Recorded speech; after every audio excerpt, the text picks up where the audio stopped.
Mas no primeiro ano houve eleição para o legislativo, aí nós conseguimos aqui eleger um deputado estadual, Da região. o deputado federal, nós demos uma votação expressiva, passou a ser nosso representante. Então, a partir do segundo ano de mandato, eu já passei a ter representação no Congresso Nacional e na Assembleia de Goiás. Né? E para a Assembleia de Goiás foi um fato até interessante, porque naquele ano, porque o primeiro ano meu foi com um governador, o segundo e terceiro ano já foi outro governador. Né? O governador Leonino Caiado, que é tido o atual governador de Goiás, o Leonino Caiado foi o primeiro governador a ser indicado pelos militares, numa eleição indireta. Esse não foi eleito? Esse não foi eleito, foi eleito pela Assembleia Legislativa de Goiás. Né? Quando foi anunciado o nome dele, eu ouvi o rádio, peguei um ônibus, fui a Goiânia, mas se o dia na porta dele. Olha aí. Porque o prefeito precisa do apoio do governador. Né? Mas se o dia lá na porta dele, ele levantou cedo, quando saiu, eu não conhecia ele, me apresentei como prefeito de Paraíso, e falei para ele, disse, estou aqui trazendo um abraço do povo de Paraíso, e o meu também, sou um soldado do mesmo partido, estou aqui para dizer para o senhor que o senhor pode contar comigo, lá em Paraíso. E ele me perguntou quem nós estávamos apoiando para a federal. Eu falei que era o Siqueira Campos. Muito bem. E para estadual? Digo, nós não temos ainda compromisso, porque estão surgindo alguns nomes, nós estamos vendo qual é o melhor para Paraíso. Aí ele disse, eu tenho um nome aqui, Olha. o ex-prefeito de Itaberaí. Quero que você apoie ele lá. Dê o seu voto para ele. Aí eu ainda cheguei a falar, governador, nós estamos cansados de apoiar candidato daqui do Sul. Né? Só vão lá pedir o voto e nunca mais aparece. Ele disse, mas esse, se for eleito, ele vai aparecer lá. E se ele não for eleito, eu vou ser governador e deputado seu. Eu digo, então tudo bem. Mas eu voltei de Goiânia num constrangimento. Eu digo, mas gente, eu chegar em Paraíso, tirar do bolso do colete um nome que as pessoas de Paraíso nem conhecem a cidade, o nome da cidade que ele foi prefeito, muito menos o... E temos a votação expressiva. E foi essa votação daqui que garantiu a vitória dele como deputado. Aí a coisa ficou boa. O governador ficou simpático, assim, com o apoio que a gente deu.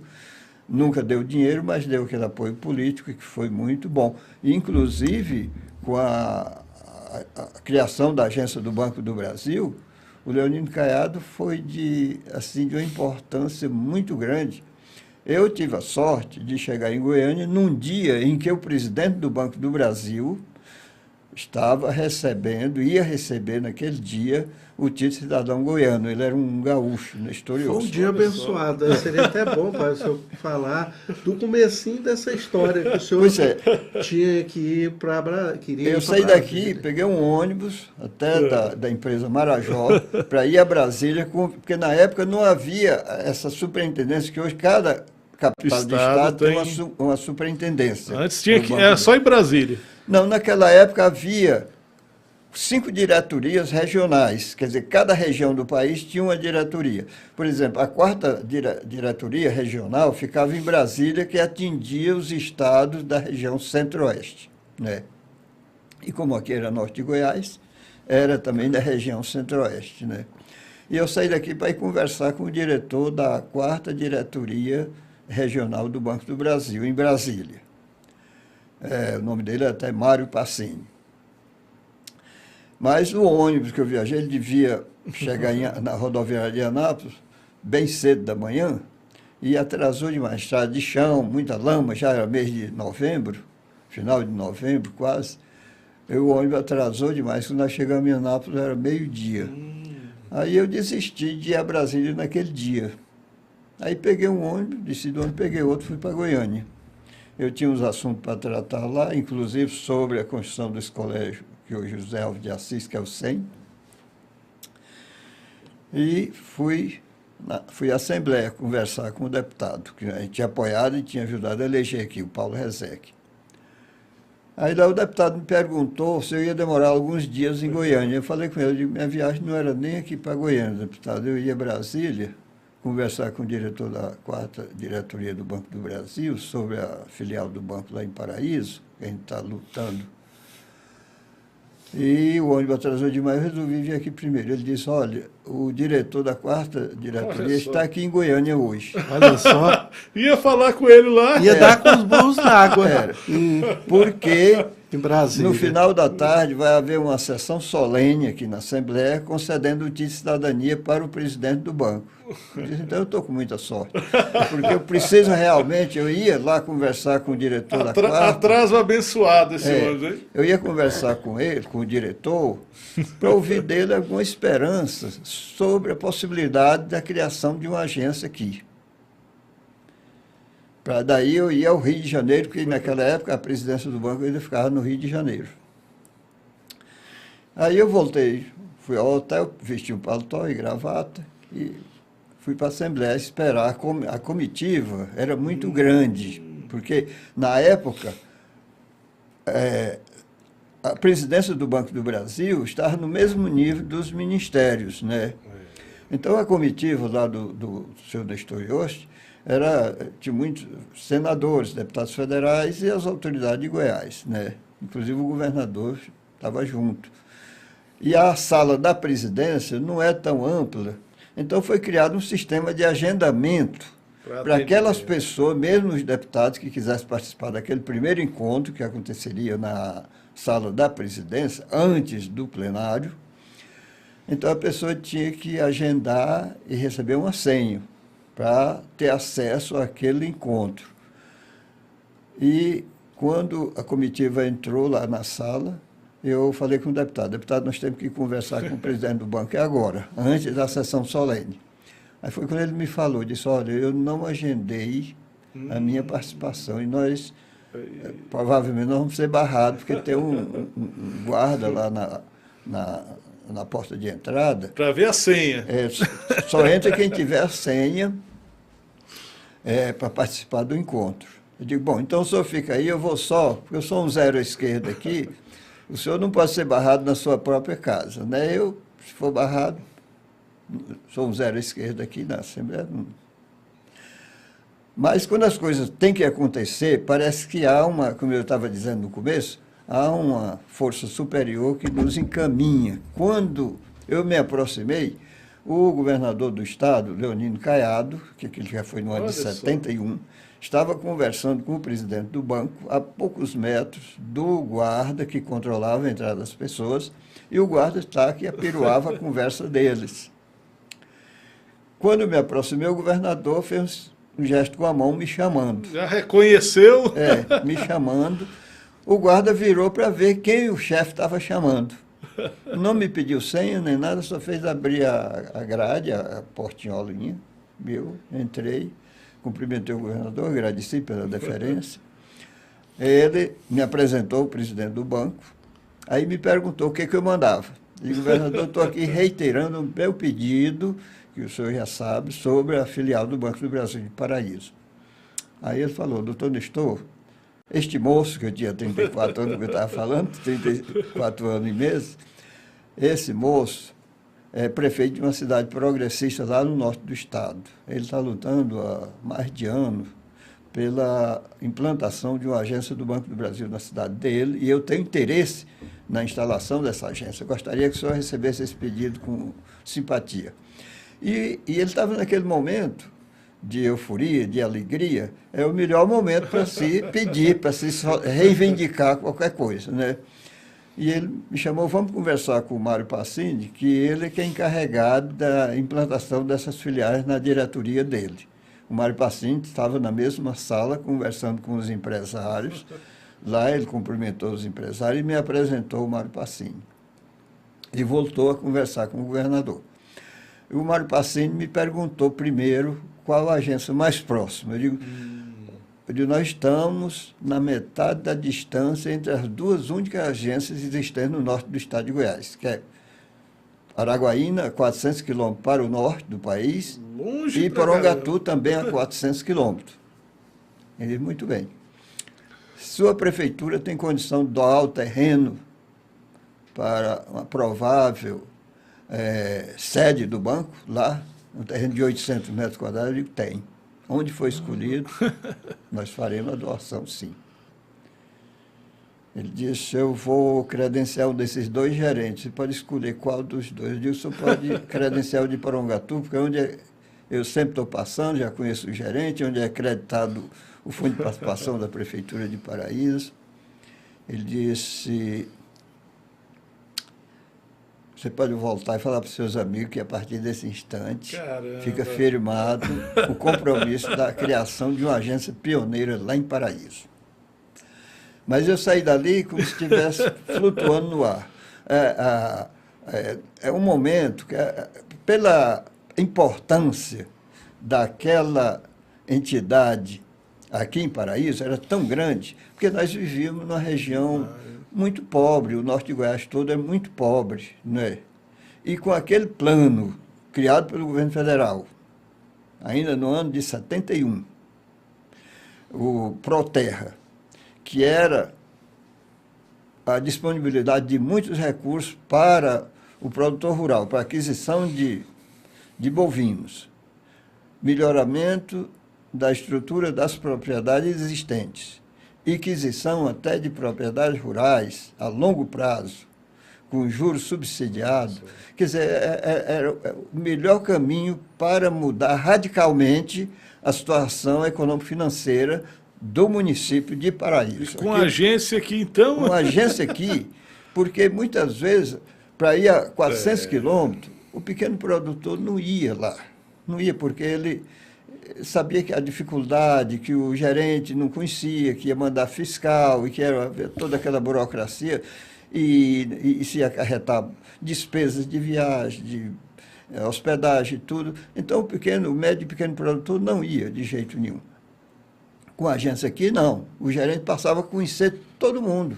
E os recursos eram liberados assim, quase sem burocracia, né? Isso melhorou, foi muito rápido o processo. O comércio, então? O comércio, então. Onde circula dinheiro, todo mundo tem acesso ao dinheiro. Aquele dinheiro que está circulando. É o fazendeiro que está fazendo melhoramentos da sua fazenda.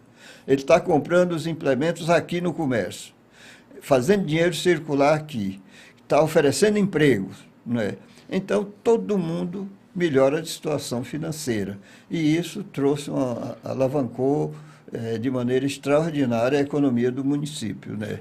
Bom demais, doutor Mundico. Você está ouvindo aí um pouco da história desse homem aqui, ó. Mundico Moraes, que lançando esse livro. Olha as benfeitorias que ele trouxe aqui, né? Banco do Brasil, né? Pois é, Fernando, ainda essa história, né? Até eu gostaria que o meu pai falasse também do desdobramento seguinte dessa história do banco, que aí logo ele falou com o gerente, né? Porque de Porongatu. De Porongatu, na minha vinda, eu já desci lá. Porongatu, ele nem sabia ainda, você não sabia. Levou o recado. Eu cheguei lá e falei com ele. Ele não tinha recebido oficialmente do diretor, do Mário Pacini, não tinha recebido ainda a credencial. Eu cheguei e falei para ele, seu Francisco, que era o nome do gerente, seu Francisco, eu tomei a liberdade de indicar o seu nome para o senhor ser credenciado para receber a escritura de um terreno que a Prefeitura de Paraíso vai doar para o Banco do Brasil para a construção da agência de Paraíso. Ele virou para mim e disse, você conseguiu uma agência do Banco do Brasil para a cidade de Paraíso? Eu digo, não, foi o povo de Paraíso que conseguiu. Foi o prestígio do governador do estado. Né? E aí ele disse, olha, eu trabalho há muitos anos no Banco do Brasil e para mim é uma notícia fantástica, porque é incomum isso. O Banco do Brasil se instalar numa cidade tão nova e ainda pequena como é Paraíso. E eu tinha recebido aqui, porque geralmente há pessoas que procuram, às vezes, até jogar a gente para baixo. Um dia um amigo chegou em casa e disse, você está lutando por uma agência do Banco do Brasil para essa cidade? Eu digo, estou. Você não acha que é total perda de tempo? Olha. Uma currutelinha dessa, com 7 anos de emancipação política, sem infraestrutura nenhuma, diz, olha, Porto Nacional tem mais de 100 anos. E lá já teve muita gente, produziu muitas lideranças lá, deputados estaduais, deputado federal, já teve secretário de Estado. E E é uma cidade polo em todo o norte de Goiás, tanto culturalmente como politicamente e religiosamente. É uma cidade capital do norte de Goiás. E eles até agora não conseguiram. Gurupi é bem maior do que Paraíso, com um comércio já muito desenvolvido, um plantel bovino muito grande, uma produção agrícola invejável. Eles também não conseguiram lá. E você acha que aqui você vai conseguir? A gente tem que lutar. Se a gente não disser que quer e precisa, eles nunca vão saber, né? E eu acredito nesse projeto e não abro mão de jeito nenhum, vou até o final. Se não conseguir, a semente ficou lançada, né? Lembrando que era Araguaína e Porongatu. Araguaína e Porongatu. Que tinha agência, né? Que tinha agência em todo o norte de Goiás. Né? Ou seja, Paraíso foi a segunda cidade onde hoje é o estado de Tocantins a ter Banco do Brasil. Olha só. Né? Aí, o interessante foi a compra do terreno. A compra do terreno. Eu cheguei e não anunciei de logo, assim, porque eu sabia que ia haver especulação. Né? Veio o engenheiro para escolher o terreno, nós andamos muito. Ele tinha escolhido um terreno que era muito difícil de adquirir e tinha esse terreno vago, onde hoje é o Banco do Brasil. Eu falei para ele, doutor Alísio, e esse terreno aqui serve? Ele disse, esse serve também. Manda fazer o mapa, croquis dos dois terrenos, desse e do outro lá, e o banco fazer a opção. E ele viajou. Eu digo, vou fazer isso. Quando ele viajou, eu digo, vou fazer isso nada. Ele disse que esse serve vai ser esse aqui. Já fui no dono e fiz a aquisição do terreno. Foram 6 mil cruzeiros na época. A prefeitura não tinha esse dinheiro. Aí eu fiz uma relação de 30 nomes, encabeçada com o meu nome, e mandei. Aí, com nome de adversário, todo mundo... Vamos contribuir. Eu quero 200 cruzeiros de cada um. O funcionário que foi, daí poucas horas, chegou com a boroca com 5.800. E aí eu completei e fiz o pagamento. Agora nós vamos lá no cartório passar esse terreno, não é para mim, não, é para a prefeitura. E é para o Banco do Brasil. Ele já não podia mais voltar atrás, que já tinha feito o negócio, já tinha recebido o dinheiro. Porque em Gurupi, na época, o Banco do Brasil criou a agência de Gurupi, Porto e Miracema. Foi um pacote só. Na onda de Paraíso. Eu acho que foi na onda de Paraíso. E o prefeito de Gurupi, o negócio chegou de bandeja, né? Porque sem lutar, sem pedir, sem nada, ele caiu na besteira de anunciar. Gurupi vai receber uma agência e os preços? Moço, terreno que podia valer, acho que 10 ou 20 mil cruzeiros, o dono já queria tanto. O Estado teve que comprar o terreno para o município, porque a prefeitura não teve mais condição de adquirir o terreno. E por conta disso acabou atrasando a de lá. A daqui saiu. Tanto é que essa conversa do pai com o governador, o presidente do banco e tal, aconteceu em novembro de 71. Quando foi um ano depois, as obras já estavam começando. Olha só, rápido, né? Foi muito rápido. Foi muito rápido. E o detalhe dos bastidores aí é que o doutor Mundico ficou por acaso em Goiânia, foi por acaso em Goiânia, né? Goiânia. E não tinha senha para falar com... E não tinha senha para falar com o homem. Outra história, curiosidade aí, é que o deputado... Que aí o pai falou, não, o senhor fica aí, porque se o senhor for barrado vai ficar feio, porque aqui é a sua casa, que lá estava na Assembleia Legislativa. Aí depois ele quis pegar carona, aí falou pro diretor assim, eu gostaria de pedir a criação da agência do Banco do Brasil lá da minha cidade, Itaberaí. Aí fez a mesma pergunta que fez pro pai, qual a agência mais próxima? É lá na cidade de Goiás, a 40 quilômetros. Eu vou, não. Está muito perto. Não há viabilidade.